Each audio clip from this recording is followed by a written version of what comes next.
21শে June বিশ্ব যোগা দিবস। পালাবদলের বাংলায় এবার মেগা আয়োজন। 20শে জুন গঙ্গায় যোগাসনের মেগা কার্নিভাল।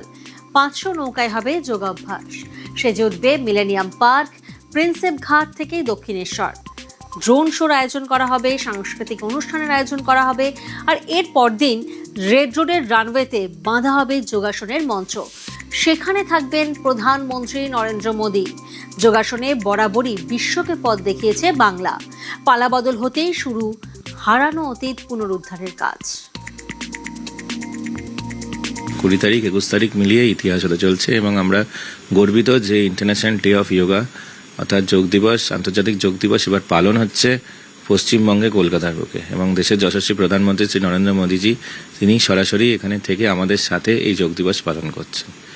ইতিহাস হবে, সেখানে একটা বিশাল সংখ্যায় প্রায় 50,000-এর বেশি মানুষ, যুব সমাজ তারা প্রধানমন্ত্রীর সাথে যোগ দিবসে অংশগ্রহণ করবেন। সরাসরি আমাদের কলকাতার বুকে গঙ্গাবক্ষে উপরে দেখতে পাবেন একটা বিশাল এক ড্রোন শো হতে চলেছে যোগ দিবস উপলক্ষে এবং আরও কিছু নদী বক্ষেও কিছু কর্মসূচি প্ল্যান হচ্ছে, যেটা সেদিন রাতে 20 তারিখ রাতেও হবে, কিছু আবার 21 তারিখ সকালে হবে। 20শে জুন পশ্চিমবঙ্গ দিবস হিসেবে একাধিক কর্মসূচি নিয়েছে রাজ্য সরকার। তারই মধ্যে অন্যতম গঙ্গা বক্ষে যোগাসনের কার্নিভাল। শুধুমাত্র যোগাসনের কার্নিভালই নয়, গঙ্গা বক্ষ এবং গঙ্গার দুপার সাজিয়ে তোলা হবে একেবারে রঙিনভাবে। ইতিমধ্যেই প্রস্তুতি শুরু হয়ে গিয়েছে রাজ্য সরকারের তরফ থেকে, অর্থাৎ আগামী 20শে জুন কলকাতায় এক অন্য কলকাতার স্বাদ পেতে চলেছে মহানগর। ক্যামেরা অসিতের সঙ্গে ভেঙ্কটেশ্বর লাহিড়ী, নিউজ 18 বাংলা, কলকাতা।